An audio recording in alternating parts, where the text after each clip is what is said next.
Leaders of the NATO are gathering now in Brussels, with President Biden saying that the US is back at the table and is fully engaged. This is the first summit of the West's military alliance since the end of the turbulent Donald Trump presidency.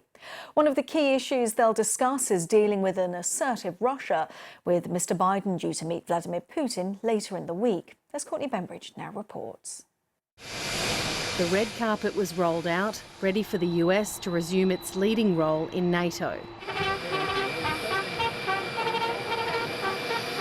President Biden arrived in Brussels on Sunday after a G7 gathering he described as extraordinarily collaborative and productive, and he made it clear he's bringing that approach to NATO too. Remember what happened on 9/11? We were attacked. Immediately, NATO supported us. NATO supported us. NATO went till we got bin Laden. NATO was part of the process. And I want them to know, unlike whether they doubt it, that we believe NATO and Section 5 is a sacred obligation. It's in stark contrast to the views of his predecessor ahead of the 2018 summit. NATO has not treated us fairly, but I think we'll work something out. We pay far too much and they pay far too little. But much has changed since then, and NATO's Secretary-General told Canada's CBC that cooperation is vital. We are faced with many security threats and challenges at the same time. The aggressive actions of Russia, cyber attacks, the rise of China, and also global terrorism. And the fact that we then have all NATO leaders meeting today, on Monday, together, is a unique opportunity to strengthen our transatlantic bond, not least because we have a new US administration. After the summit, President Biden will meet with Russian President Vladimir Putin. NATO leaders are hoping he'll send a tough message. It is very important that President Biden reassure allies in Central and Eastern Europe that he is indeed going to be pushing back very hard on Vladimir Putin and Russia's aggressive policies that they have implemented over the last several years. There's a lot of worry about that in Poland, in the Baltic states, and elsewhere. The growing power of China will also be in sharp focus as leaders map out a longer-term strategy.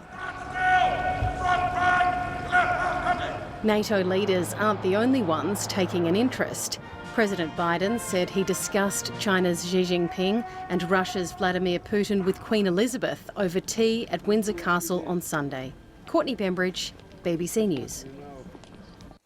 Well, speaking just a little earlier, NATO Secretary-General Jens Stoltenberg has said that members of the Western military alliance must respond to threats from Russia and China. Our relationship with Russia is at its lowest point since the end of the Cold War. This is due to Russia's aggressive actions, China's military build-up, growing influence and coercive behavior also poses some challenges to our security. We are not entering a new Cold War, and China is not our adversary, not our enemy, but we need to address together as an alliance the challenges that the rise of China poses to our security.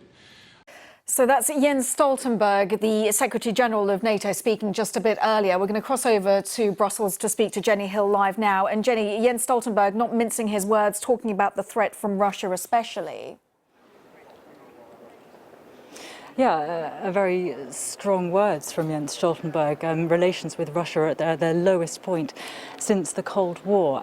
Russia looks set actually really to dominate this summit. We expect other world leaders to start arriving here within the next half an hour.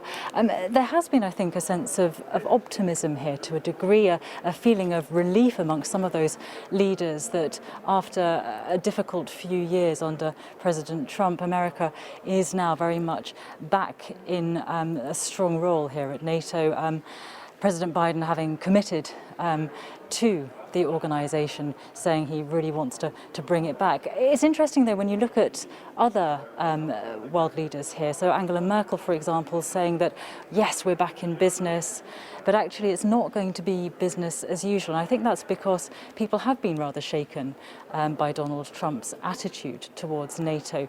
Countries like France and Germany saying to each other, we can't really rely on that transatlantic relationship anymore. Now, it's all very well President Biden coming back and saying saying they can rely on him, but I think some of those countries are thinking we need to build up our own capabilities just in case in 4 years' time someone different comes into the White House and we again have a shaky period.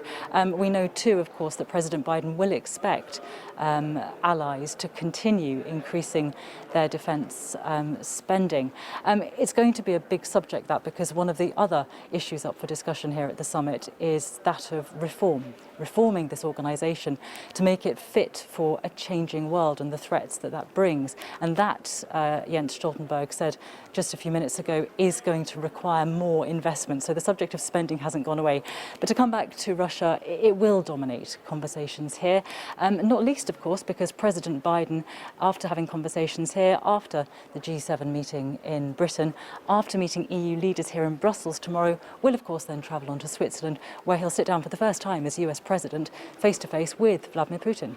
And that's going to be fascinating, that so-called Geneva summit, because Russia recently included the US on its official list of unfriendly states. So it's not going to be the friendliest, arguably, of meetings. No, but, you know, when you talk to people here, there is a sense that Russia must be told unequivocally that its behaviour has been unacceptable, that its aggressions breach the so-called rule-based international order. And of course, President Biden is very keen to make that very clear to President Putin.